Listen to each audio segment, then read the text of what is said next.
রাজনীতি সবসময় এমনই হবে, একবার আমাদের অনুকূলে থাকবে, একবার অন্য দলের অনুকূলে। কিন্তু যে দল একতাবদ্ধভাবে সংগঠিতভাবে সাংগঠনিক শক্তি যার বেশি শক্তিশালী হবে সেই দলই শেষ হাসি হাসবে। আমি মনে করি 2023-এ আমাদের সঙ্গে কোনো রাজনৈতিক দলের প্রতিযোগিতা তারা টিকবে না। বিজেপি আমার 2023, সেটা আমি ব্যাখ্যা করতে চাই।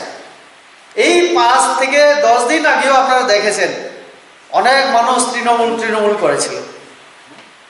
তৃণমূল ত্রিপুরা রাজ্যে আমরা এর আগেও অনেকবার দেখেছি।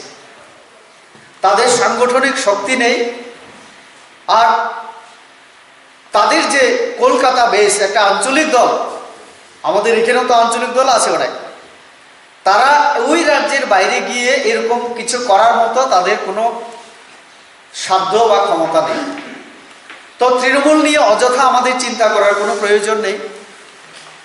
আর আমাদের এখানে যে অনেক আঞ্চলিক দল আছে, আমি বলতে পারি এডিসি নির্বাচনের আগে আমাদের কিছুটা আমাদের দুর্বলতার সুযোগ নিয়ে আমি বলবো, কারণ আমাদের যে অ্যালায়েন্স পার্টনার তাদের সঙ্গে আমাদের সিট নিয়ে বিভিন্ন ইয়ে নিয়ে একটা ঝামেলা তো হয়েছিল, এটা আমাদের মানতেই হয়, নিজেদের মধ্যে একটু দ্বন্দ্ব।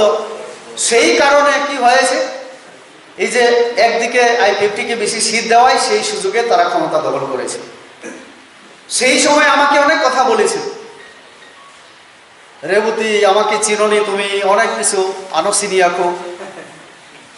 আমি আজকে তাদের উদ্দেশ্যে বলতে চাই, আজকে ক্ষমতায় আপনারা এডিসি নিয়ে কোনো কম্প্রোমাইজ আপনারা করবেন না বলেছিলেন।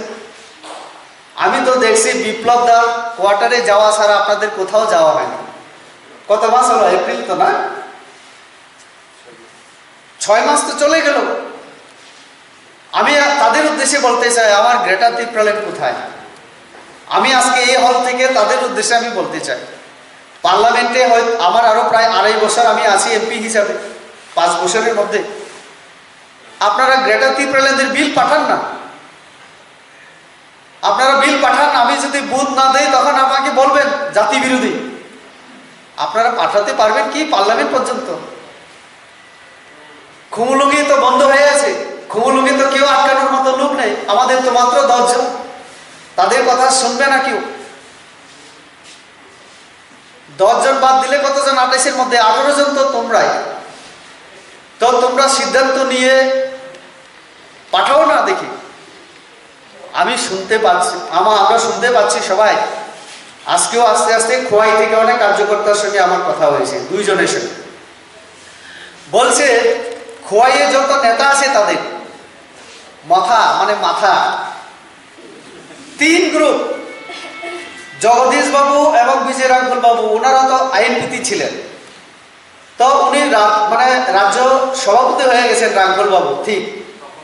কিন্তু আমি খবর পেয়েছি কিছুদিন আগে ওই নেতৃত্বরা যখন আসারাম বাড়িতে গিয়েছিলেন, IPFT যারা নেতৃত্ব বর্তমানে মাথার প্রেসিডেন্ট হয়েছে, ওই অনিমেষ বাবুর দল সেখানে উপস্থিত হননি।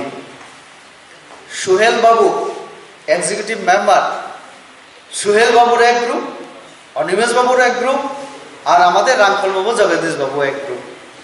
তো বেশি মাথা করলে, বেশি দিমাগ যদি লাগাই আমরা, মাথা ব্যথা অনেক কিছু উল্টো হতে পারে। তো বেশি মাথা লাগাতে গিয়ে এখন এই মাথা হেড হয়ে যাচ্ছে, এটাই ব্যাপারটা।